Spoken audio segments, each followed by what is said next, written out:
మన ప్రభువును రక్షకుడైన యేసుక్రీస్తు పరిశుద్ధ నామమున ప్రియదేవుని సంగమా ప్రియదేవుని బిడ్డలారా మరి ఉదయకాల సమయం దేవుని వాక్యాన్ని ధ్యానించడానికి ముందుగా ప్రార్థన చేసుకుందాం.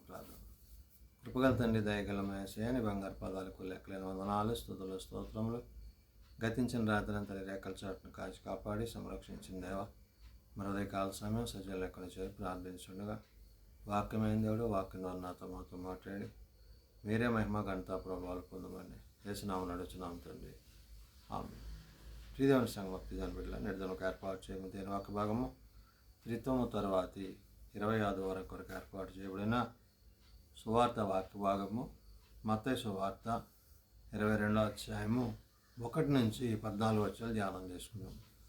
త్రిత్వము తర్వాతి 25 వరకు కొరకు ఏర్పాటు చేయబడిన సువార్త వాక్య భాగము మత్తయి సువార్త 22వ అధ్యాయము 1 నుంచి 14 వచనంలో ఈ విధంగా రాయబడినవి. యేసు వారికి ఉత్తరం ఇచ్చుచు తిరిగి ఉపమాన రీతిగా ఇట్లా నేను పరలోక రాజ్యము తన కుమారుని పెండ్లి విందు చేసిన ఒక రాజును పోలి ఉన్నది.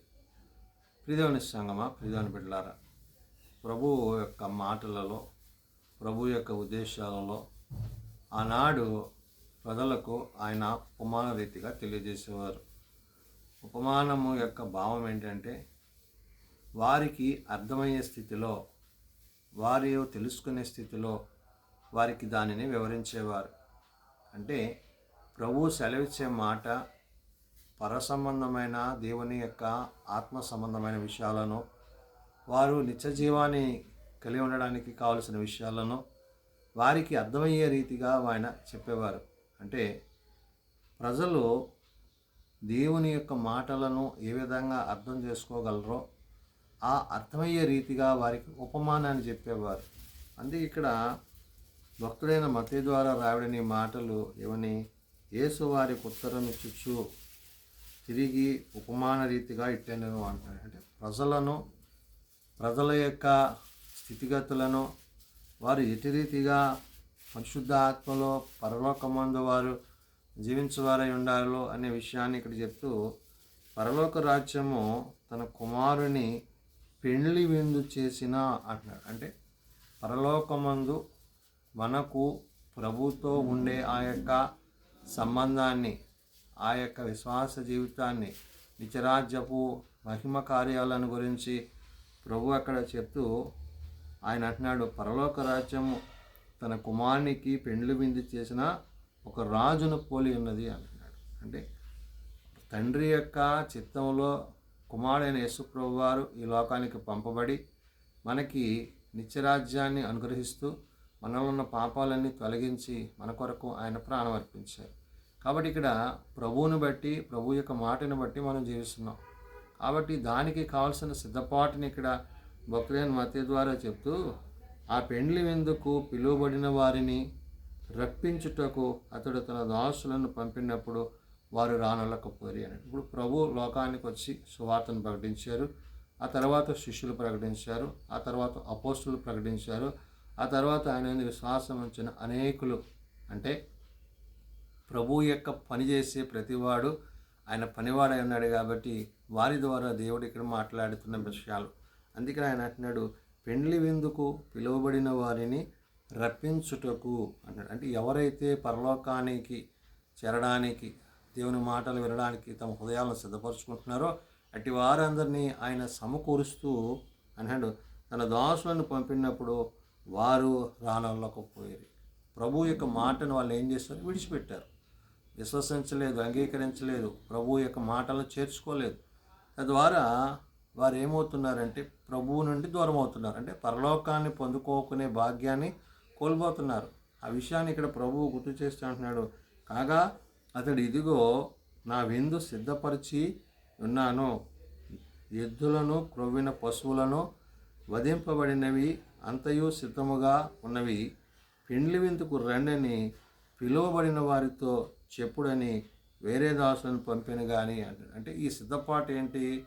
ప్రభు ఏదైతే తండ్రి చిత్తాన్ని జరిగించి ఆయన సమస్తాన్ని సంపూర్తి చేసి మానవులైన వాళ్ళకి రక్షణ ఇచ్చారో ఆ రక్షణలో భాగంగా ఆ విందంతటిని ఇక్కడ ఆయన ఏం చేశాడంటే ఆ యొక్క విందులో ప్రత్యేకతల గురించి ఇక్కడ తెలియజేశాడు. ఏమంటున్నాడు ఆయన?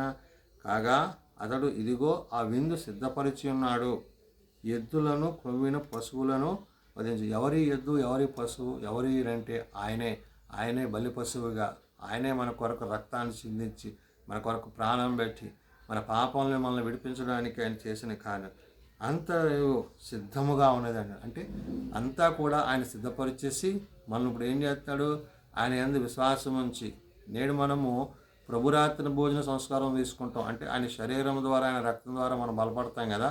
ఇవంతా కూడా వధను గురించి, ఆ వధకు సంబంధించిన దాని గురించి, పొందవలసిన శిక్ష అంతా ఆయన భరించి మనకి నిత్య జీవాన్ని ఇచ్చారే, ఆ విషయాలను ఎక్కడ చెప్తూ ఆయన అంటున్నాడు, పెండ్లి విందుకు రెండని పిలువబడిన వారితో చెప్పుడని వేరే దాసులను పంపిను అంటున్నాడు. అంటే వేరే దాసులు అంటే ఎవరైతే ఆయన విశ్వాసం ఉంచుతారో, అంటే ప్రభుత్వ శిష్యులు, అపోస్తలులు, మరి సేవకులు, ఇలాగా ప్రతి వారి ద్వారా కూడా దేవుడు తన వర్తమానాన్ని ఎప్పటికప్పుడు అందిస్తున్నాడు, పంపిస్తున్నాడు.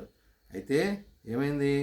వారు లక్ష్యము చేయక ఒకడు తన పొలమునకును మరియు ఒకడు తన వర్తకమునకు వెళ్ళిరి అన్నాడు. అంటే ప్రభు మాట వినకుండా పెడచెవన పెట్టిన వారిగా ఈ లోకంలో ఉన్న వాటితో వారు ఏమవుతారు? కొనసాగుతున్నారు. వాళ్ళు వ్యాపారాలు వేసుకుంటున్నారు, వారి పనులు వేసుకుంటున్నారు తప్ప దేవుని మాట వినలేదు. ఆయన చెప్పిన సమాచారాన్ని వారు వినకుండా విడిచిపెట్టేశారు అనే విషయాన్ని ప్రభు ఇక్కడ గుర్తు చేసి, తక్కిన వారు అతని దాసులను పట్టుకొని అవమానపరిచరి అంటారు. ఎవరైతే చెప్పడానికి వెళ్ళారో వారు ఇప్పుడు ఏం జరుగుతుంది? సేవకులను, విశ్వాసులను, నేడు సమాజంలో, సంఘంలో మరి క్రీస్తు పట్ల ప్రేమ లేని వారు ఏం చేస్తారంటే బోధించే వారి పట్ల కఠినంగా వ్యవహరిస్తున్నారు. అంటే అపవాది యొక్క తలంపులు కలిగి వాళ్ళు ఏం చేస్తారు? అదే విషయాన్ని ఇక్కడ ప్రభు గుర్తు చేశాడు. ఏమని? తక్కిన వారు అతని దాసులను పట్టుకొని అవమానపరిచి చంపిరి అంటాడు. కొందరు కొడుతున్నారు, కొందరిని చంపుతున్నారు. అంటే ఎవరి కోసం శ్రమ పడుతున్నారు? ప్రభు కొరకు, ప్రభు రాజ్యం కొరకు శ్రమ పడుతున్నారు. ఆ శ్రమ పడుతున్న వారిని ఇప్పుడు ఏం చేస్తారు? హింసిస్తున్నారు. ఈ యొక్క లోకాధికారైన అపవాది నాశనపుత్రుడు మరి దేవుని మాటలు వినకుండా విశ్వాసులను సైతము మరి మరణంలోనికి నడిపించేవాడు అన్నాడు. ఆ విషయాన్ని ప్రభు ఇక్కడ పరిశుద్ధాత్మ ద్వారా గుర్తు చేశారు. కాబట్టి రాజు కోపపడి తన దండ్లను పంపి ఆ నరహంతులను సంహరించుడి, వారి కట్లను తెంపుడని తగలబెట్టుడి అంటాడు. అంటే ఎవరైతే ఇటు రీతిగా ఆలోచన కలిగి ఉంటున్నారో వారందరికీ కూడా శిక్ష ఉన్నది. అంటే వాక్యాన్ని అతిక్రమించి విశ్వాసములను సహితము మరి వారి విశ్వాస జీవితాలను సహితము మరి ఆటంకపరుస్తున్న వారు ఉన్నారే, వారందరికీ కూడా తీర్పు అనేది ఒకటి ఉన్నదనే విషయాన్ని ప్రభు ఇక్కడ గుర్తు చేశారు. అందుకనే కాబట్టి రాజు కోపబడి తన దండ్లను పంపి ఆ నరహంతకులను సంహరించిరి అంటారు. అంటే ఎవరైతే నేడు ప్రభు పట్ల, ప్రభు బిడ్డల పట్ల చేస్తున్న కార్యాలు ఉన్నాయో వారందరికీ శిక్ష ఉంది. ఆ శిక్ష ఆయనే తీరుస్తాడు. ఆయన వచ్చినప్పుడు ఆ శిక్షను వారి అమలుపరుస్తాడనే విషయాన్ని చెప్తూ వారి పట్టణములకు తగలబెట్టిరి అన్నారు. వారు చేస్తే ఏంటి? వారు చేస్తున్న పాపాన్ని బట్టి వారికి శిక్ష అనేది విధింపబడింది అనే విషయాన్ని ప్రభావం గుర్తిసి, అప్పుడు పెండ్లి విందు సిద్ధముగా ఉన్నది కానీ పిలువబడిన వారు పాత్రులు గారు అంటాడు. అంటే పాత్రులు అంటే మన విశ్వాసంలో కట్టబడకపోయినా, ఆత్మలో కట్టకపోయినా, రక్షణలో కలగకపోయినా, వాక్యానుసారంగా జీవించకపోయినా, వాక్యానుసారంగా కొనసాగకపోయినా మనం ఏమవుతున్నామంటే దేవునికి దూరస్థలం అయిపోతున్నాం. కాబట్టి ఇక్కడ ఈ విందు దేనికి సంబంధించిందంటే మనము ఆత్మీయంగా ప్రభుతో పరలోకంలో సదాకాలము జీవించవలసి ఉందనే విషయాన్ని ప్రభు ఇక్కడ గుర్తు చేశారు.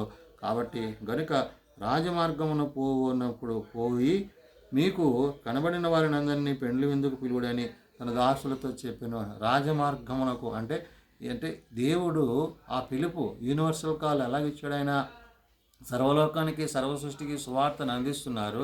రాజమార్గాలు అంటే మరి చాలా ఉన్నతమైన ధనికుల వారు మరి వారు కూడా వారికి కూడా తెలియజేశాడు. అంటే ఎవరైతే విని విశ్వసిస్తారో విన్నవారు విశ్వాసంలో కొనసాగిన వారే రాజ్యానికి పరిపాలకులకు మరి పెండ్లి విందుకు పాత్రలు అవుతారు. ఆ విషయాన్ని ప్రభు ఇక్కడ గుర్తు చేశారు. ఆ దాసులు రాజమార్గమునకు పోయి చెడ్డవారినేమి మంచివారినేమి తమకు కనబడిన వారిని అందరినీ పోగు చేసిరి కనుక విందుకు వచ్చిన వారితో ఆ పెండ్లిశాల నిండి ఉండెను అంటున్నాడు. అంటే అందరినీ పిలిచాడు. విశ్వసించిన వారు అంగీకరించారు. అంటే దేవుని యొక్క మాట సర్వలోకమునకు, సర్వ సృష్టికి వెళ్ళి సువార్తను ప్రకటించమని తండ్రి ఏదైతే ఆజ్ఞ తన కుమారుని ద్వారా తెలియజేశారో ఆ విషయాలన్నీ కూడా వారికి తెలియజేసిన విషయాన్ని చెప్తూ రాజు కూర్చున్న వారిని చూచి లోపలికి వచ్చి అక్కడ పెండ్లి వస్త్రములు ధరించుకుని ఒకరిని చూచి అంటే సిద్ధపాటు కలిగి ఉండకుండా వాక్యానుసారంగా జీవించకుండా విశ్వాసంలో కొనసాగకుండా ఎవరైతే ఉంటున్నారో వారిని ప్రభు అక్కడ ప్రశ్నిస్తున్నారు. అంటే ఆత్మ సంబంధమైన జ్ఞానము కలిగలేక లోకంతో పాపంతో జీవిస్తూ పిలువబడి వచ్చిన ఆ యొక్క పరిస్థితుల్లో ప్రభు అక్కడ ప్రశ్నిస్తున్నాడు. ప్రశ్నించి ఏమన్నాడు, రాజకుమారుడు వారిని చూచి లోపలికి వచ్చి అక్కడ పెండ్లి వస్త్రములు ధరించుకుని ఒకరిని చూసి, పెండ్లి వస్త్రాలు అంటే సిద్ధపాటు లేనివాడు, గొర్రెపిల్ల క్రీస్తు రక్తంలో కడగబడకుండా ఆత్మలో లేనివాడై ఉన్నాడు. వాడిని చూసి ఏమంటున్నాడు ఆయన, స్నేహితుడా, పెండ్లి వస్త్రములు లేక ఇక్కడికి ఎలాగ వచ్చేటివని అడుగగా వాడు మౌని అయి ఉండేను అంటాడు. అంటే నీ సిద్ధపాటు తీర్పు దినాన ప్రభు ఎదుట మనం నిలిచినప్పుడు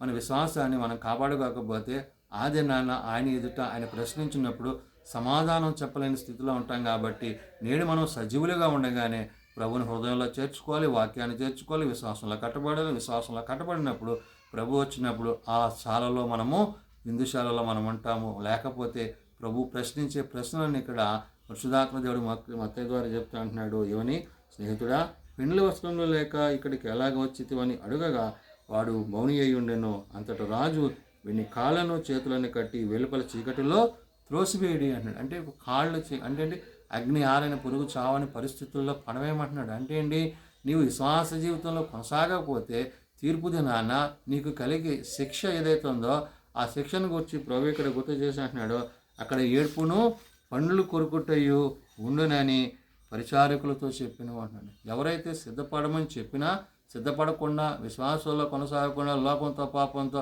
తమ పనులు తాము చేసుకుంటూ జీవించేశారో వారందరికీ శిక్ష అనేది ఉందనే విషయాన్ని ప్రభు ఇక్కడ గుర్తు చేశారు. అందుకంటున్నాడు, కాగా పిలువబడిన వారు అనేకులు, ఏర్పరచబడిన వారు కొందరే అని చెప్పిన అంటాడు. కాబట్టి ఈ పిలుపును, దేవుని మాటలను ఎవరైతే నిర్లక్ష్యం చేస్తున్నారో ఆ నిర్లక్ష్యం చేసే వారికి మరి ఈ త్రిత్వంలోని 20వ ఆదివారం అని చెప్పి మాట్లాడంటే, ఒకవేళ మనం సిద్ధపడకపోతే ఇప్పుడైనా సిద్ధపడి ఉండాలి. ఒకవేళ ఎప్పుడైనా మనం మార్పు చెందకపోతే ఇప్పుడైనా మార్పు చెందాలి. ఒకవేళ మనం ఇంకా కఠిన హృదయాలు కలిగితే వాటిని దూరపరుచుకుని ఆత్మతో సత్యముతో ప్రభువుని బట్టి వాక్యాన్ని బట్టి మనం జీవించాలనే విషయాన్ని ప్రభు ఆనాడు మరి ఆయన పరిచర్య చేస్తూ ఆయన తెలియజేసిన ఉపమానాలు. కాబట్టి నేడు మనం ఆ వాక్యం అనుసరిస్తున్న మనము ఆ విశ్వాసాన్ని కొనసాగాలి, ఆత్మలో కొనసాగాలి, రక్షణలో కొనసాగాలి. ప్రభు వచ్చినప్పుడు ఆ పెండ్లి విందులో మనం ప్రవేశించే వారిగా ఉండాలని పరిశుద్ధాత్మ దేవుడు భక్తులైన మత్తయి ద్వారా తెలియజేస్తున్న మాటలు. ప్రార్థన చేసుకుందాం. ప్రేమ నమ్మకం కలిగిన మా తండ్రి, కృప కలిగిన దేవ, రక్షణ విషయంలో నిర్లక్ష్యము కలిగి ఉండక, వాక్యం విషయంలో అశ్రద్ధ కలిగి ఉండక, విశ్వాస జీవితంలో ప్రభువా మేము దూరము కాకుండా మాకు నీ సహాయం దయచేయండి. మేలైన వాటిని చేపట్టువాడవు అయ్యా. పాపులమై ఉండగా మమ్మల్ని రక్షించుటకు మా నిమిత్తం మా పాపముల నిమిత్తం పరమను విడిచి నాయన మా యొద్దకు వచ్చి మాకు రక్షణనిచ్చి నీ నిత్య జీవాన్ని మాకు అనుగ్రహించారు. కాబట్టి నాయన నీవు పంపిన నీ భక్తులను, సేవకులను, అపోస్తులను నేడు నీవు నీ వాక్యం ద్వారా మాతో మాట్లాడుతున్నప్పుడు ఆ మాటకు తగినట్లుగా మేము జీవించుటకు, ప్రవర్తించుటకు మాకు నేర్పించండి.